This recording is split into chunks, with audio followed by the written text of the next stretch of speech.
Experiment ആണ്. അപ്പൊ നിങ്ങൾ എന്താ ചെയ്യേണ്ടതെന്ന് വെച്ചാല് നിങ്ങൾ നിങ്ങളുടെ പൈപ്പ് തുറക്കുക, എന്നിട്ട് ഒരു ഫൈൻ ചെറിയ സ്മോൾ സ്ട്രീം മാത്രമേ അതിനുള്ളിൽ നിന്ന് വരുന്നു എന്നുള്ള രീതിയിൽ പൈപ്പ് അഡ്ജസ്റ്റ് ചെയ്ത് വെക്കുക. എന്നിട്ട് നിങ്ങൾ എന്താ ചെയ്യാന്ന് വെച്ചാല് നിങ്ങളുടെ വിരലെടുത്തിട്ട് ആ ഒരു പൈപ്പിന്റെ ആ ഒരു സ്ട്രീമിലേക്ക് പതുക്കെ ഇങ്ങനെ മോളിക്ക് കൊണ്ടുപോവാ. അങ്ങനെ നിങ്ങൾ ഇങ്ങനെ മോളിക്ക് കൊണ്ടുപോയാല് ഒരു ബിസയർ റിപ്പിൾസ്, ഒരു വെയ്ഡ് ആയിട്ട് വളരെ വെയ്ഡ് ആയിട്ടുള്ള ഒരു ഫോം ഓഫ് റിപ്പിൾസ് നിങ്ങൾക്ക് ആ ഒരു ഫൈൻ സ്ട്രീമിൽ കാണാൻ പറ്റും. അപ്പം എന്തുകൊണ്ടാണ് ഇങ്ങനത്തെ റിപ്പിൾസ് വരുന്നത്? നിങ്ങൾ ഏത് ടൈപ്പ് പൈപ്പിലും ഇങ്ങനെ ചെറിയൊരു സ്ട്രീം മാത്രമാക്കിയിട്ട് വെച്ചിട്ട് വേറെ ഇങ്ങനെ മോളിക്ക് കൊണ്ടുപോക്കിയാൽ ഈ ഒരു റിപ്പിൾസ് കാണാൻ പറ്റും. എന്നാൽ എന്തുകൊണ്ടാണ് ഈ റിപ്പിൾസ് വരുന്നത്? അതിന്റെ ഉത്തരം സ്റ്റാൻഡിങ് വേവ്സ് എന്ന് പറഞ്ഞിട്ടുള്ള ഒരു ഫിസിക്സ് ഫിനോമിന കൊണ്ടാണ് ഈ റിപ്പിൾസ് വരുന്നത്. എന്നാൽ സ്റ്റാൻഡിങ് വേവ്സിന് പിന്നെ വളരെ സയൻസ് ഉണ്ട്. അപ്പൊ സ്റ്റാൻഡിങ് വേവ്സിന് പിന്നെ സയൻസിനെ കുറിച്ചിട്ടാണ് എന്റെ പുതിയ വീഡിയോ. എല്ലാവർക്കും എന്റെ വീഡിയോയിലേക്ക് സ്വാഗതം. ഓക്കെ, അപ്പൊ നമുക്ക് ആദ്യം സ്റ്റാൻഡിങ് വേവ്സ് എന്താന്ന് നോക്കാം. അപ്പൊ സ്റ്റാൻഡിങ് വേവ്സ് എന്താന്ന് നോക്കാൻ വേണ്ടിയിട്ട് ഞാനിപ്പോ ഒരു സ്ലിംഗി ഇവിടെ എടുത്തിട്ടുണ്ട്. അപ്പൊ ഈ സ്ലിംഗി വെച്ചിട്ട് നമുക്ക് സ്റ്റാൻഡിങ് വേവ്സ് എന്താണെന്ന് നോക്കാം. അപ്പൊ അതിനു മുമ്പ് ഞാൻ ഈ സ്ലിംഗിനെ കുറിച്ചിട്ട് ഒരു വീഡിയോ കുറച്ച് മാസങ്ങൾക്ക് മുമ്പ് ഇട്ടിരുന്നു. നിങ്ങൾക്ക് ആ വീഡിയോ കാണണമെങ്കിൽ ഇവിടെ ക്ലിക്ക് ചെയ്യാം. അപ്പൊ നമുക്ക് നേരെ ഈ സ്ലിംഗി വെച്ച് സ്റ്റാൻഡിങ് വേവ്സ് ഉണ്ടാക്കാം. ഓക്കെ, അപ്പൊ ഞാൻ സ്റ്റാൻഡിങ് വേവ്സ് എന്ന് വെച്ചാൽ ആ ഒരു പേര് സൂചിപ്പിക്കുന്ന പോലെ തന്നെ സ്റ്റാൻഡ് ചെയ്യുന്ന വേവ്സ് ആണ്. അതായത് നിങ്ങൾ എപ്പോഴെങ്കിലും വെള്ളത്തിലൊരു വേവ് ഉണ്ടാക്കി വിചാരിക്കുക, നിങ്ങളൊരു കാര്യം ശ്രദ്ധിച്ചിട്ടുണ്ടാവും, ആ വേവ് കോൺസ്റ്റന്റ് ആയിട്ട് മൂവ് ചെയ്തോണ്ടിരിക്കും. ഒരു സ്ഥലത്ത് നിന്ന് വേറെ സ്ഥലത്തേക്ക് മൂവ് ചെയ്തോണ്ടിരിക്കും. എന്നാൽ മൂവ് ചെയ്യാതെ ഒരു സ്ഥലത്ത് തന്നെ നിൽക്കുന്ന വേവിനെയാണ് സ്റ്റാൻഡിങ് വേവ് എന്ന് പറയാം. അപ്പൊ ഞാനിതാ ഒരു സ്ലിംഗി ഞാനിവിടെ എടുത്തിട്ടുണ്ട്. ഈ സ്ലിംഗി വെച്ചിട്ട് ഞാൻ സ്റ്റാൻഡിങ് വേവ്സ് കാണിച്ചു തരാം. ഓക്കെ, സ്ലിംഗിയുടെ ഒരറ്റത്ത് ഞാൻ എന്റെ അനിയത്തിനെ എടുത്തിട്ടുണ്ട്. അനിയത്തിയുടെ ചാനലിൽ ലിങ്ക് ഡിസ്ക്രിപ്ഷൻ ബോക്സിൽ ഉണ്ട്. അപ്പൊ നിങ്ങൾ എല്ലാവരും അനിയത്തിയുടെ ചാനൽ വേണ്ടി സബ്സ്ക്രൈബ് ചെയ്യണേ. ഓക്കെ, അപ്പൊ സ്ലിംഗിയുടെ ഒരറ്റം അനിയത്തിയുടെ കയ്യിലുണ്ട്, ഒരറ്റം എന്റെ കയ്യിലുണ്ട്. അപ്പൊ എന്നിട്ട് ഞാൻ എന്റെ ഈ ഒരു കയ്യെ വൈബ്രേറ്റ് ചെയ്യാം. അപ്പൊ ഞാൻ വൈബ്രേറ്റ് ചെയ്ത ഒരു വേവ് ഉണ്ടാക്കിയിടും. അപ്പൊ ഇങ്ങനെ വൈബ്രേറ്റ് ചെയ്ത ഒരു വേവ് അങ്ങോട്ട് പോകും. എന്നാൽ ഞാൻ സ്പെസിഫിക് ഫ്രീക്വൻസിയിൽ വൈബ്രേറ്റ് ചെയ്തു എന്ന് വിചാരിക്കാം. നിങ്ങൾ ചിലപ്പോൾ നിങ്ങളൊന്ന് ശ്രദ്ധിച്ചാൽ മനസ്സിലാവും, സ്ലിംഗിയുടെ ചില പോയിന്റുകൾ അനങ്ങണേ ഇല്ലാന്ന്, ഒട്ടും അനങ്ങാത്ത ചില പോയിന്റുകൾ ഇപ്പോൾ സ്ലിംഗിയിൽ ഉണ്ടെന്നാണ്. അപ്പൊ സ്റ്റാൻഡിങ് വേവ്സിന് എങ്ങനെയാണ്? ചില പോയിന്റുകൾ അനങ്ങുകയില്ല, എന്നാൽ ചില പോയിന്റുകൾ മാക്സിമം കുറെ അനങ്ങിക്കൊണ്ടിരിക്കും. അപ്പൊ നിങ്ങൾക്ക് ഒന്ന് ശ്രദ്ധിച്ചാൽ മനസ്സിലാവും, ഈ ഒരു വേവ് ഒരു സ്ഥലത്തേക്ക് പോകുന്നില്ല, ഒരു സ്ഥലത്ത് തന്നെ ഇരിക്കുകയാണ് എന്ന്.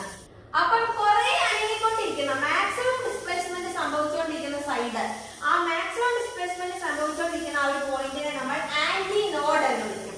എന്നാൽ ഒട്ടും അനങ്ങാത്ത ഒരു പോയിന്റ് ഉണ്ടാവും ഈ ഒരു സ്ലിംഗിയില്, ആ ഒട്ടും അനങ്ങാത്ത പോയിന്റിനെ നമ്മൾ നോഡ് എന്ന് വിളിക്കും. അപ്പൊ ഈ ആന്റി നോഡും നോഡും, ഈ രണ്ട് നോഡുകൾ, ഈ രണ്ട് പോയിന്റുകളാണ് സ്റ്റാൻഡിങ് വേവ്സിന്റെ ക്യാരക്ടറിസ്റ്റിക്സ്.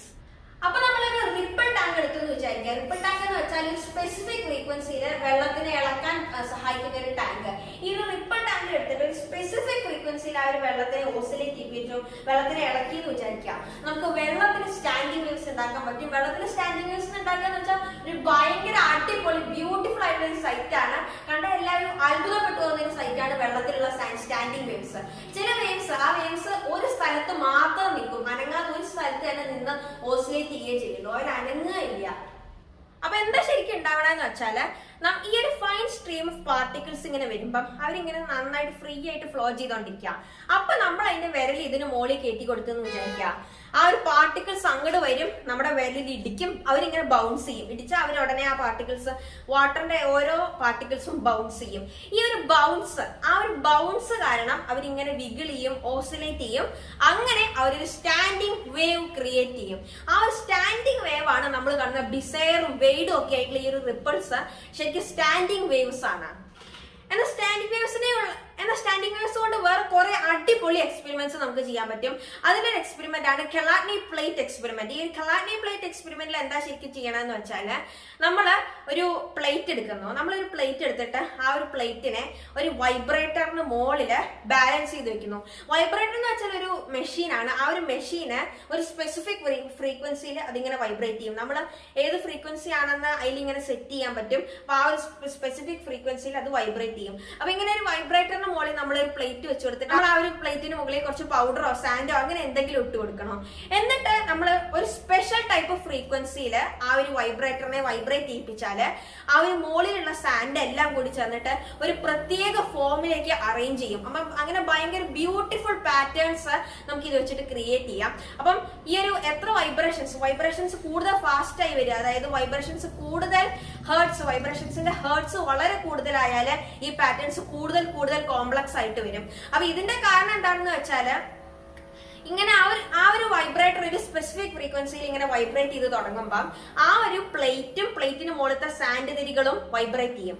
അപ്പം സാൻഡ് തരികൾ വൈബ്രേറ്റ് ചെയ്താൽ ഈ ഒരു സ്പെസിഫിക് ഫ്രീക്വൻസിയിലാണ് ഈ ഒരു വൈബ്രേറ്റർ അനങ്ങുന്നത്. ഈ ഒരു കാരണം കൊണ്ട് തന്നെ ആ ഒരു വൈബ്രേറ്റർ സ്റ്റാൻഡിങ് വേവ്സ് തന്നെ ക്രിയേറ്റ് ചെയ്യും. ഈ ഒരു സ്റ്റാൻഡിങ് വേവ്സ് ചില സ്ഥലങ്ങളിലെ സാൻഡിനെ അനക്കും. ചില സ്ഥലങ്ങൾ എന്ന് വെച്ചാൽ ആന്റി നോഡുകളിലത്തെ സാൻഡിനെ ആ ഒരു വൈബ്രേറ്റർ അനക്കും. എന്നാൽ നോഡുകളിലത്തെ സാൻഡിനെ വൈബ്രേറ്റർ അനക്കില്ല. അപ്പൊ ആന്റി നോഡുകളിലത്തെ സാൻഡ് തരികളെല്ലാം ചാടി നടക്കും. എന്നാൽ നോഡുകളിൽ ഇരിക്കുന്ന സാൻഡ് ഒന്നും ചാടി നടക്കില്ല. എന്നാൽ കുറെ നേരം ഇങ്ങനെ ചാടി കഴിഞ്ഞാല് ആ ഒരു ആന്റിനോഡിൽ ഇരുന്ന സാൻഡുകളെല്ലാം ചാടി നോഡുകളിൽ വന്നിരിക്കും. അങ്ങനെ നോഡുകൾ ഉള്ള സ്ഥലങ്ങളിൽ മാത്രം സാൻഡ് വരും. അപ്പൊ നോട്ട്സ് ഇങ്ങനെ ഒരു ബ്യൂട്ടിഫുൾ പാറ്റേണിലാണ് ഇരിക്കുക. അപ്പം ആ ഒരു കാരണം കൊണ്ട് നമുക്ക് ബ്യൂട്ടിഫുൾ പാറ്റേൺസ് ആ ഒരു സാൻഡ് വെച്ചിട്ട് ഉണ്ടാക്കാൻ പറ്റും. അപ്പോൾ നിങ്ങൾക്ക് ഈ വീഡിയോ ഇഷ്ടമായി എന്ന് വിചാരിക്കുന്നത്. നിങ്ങൾക്ക് ഈ വീഡിയോ ഇഷ്ടമെങ്കിൽ ലൈക്ക് ചെയ്യുക. ഇതുപോലത്തെ വീഡിയോകൾ ലഭിക്കാൻ ചാനൽ സബ്സ്ക്രൈബ് ചെയ്യുക. അതിന്റെ വരെ ബൈ.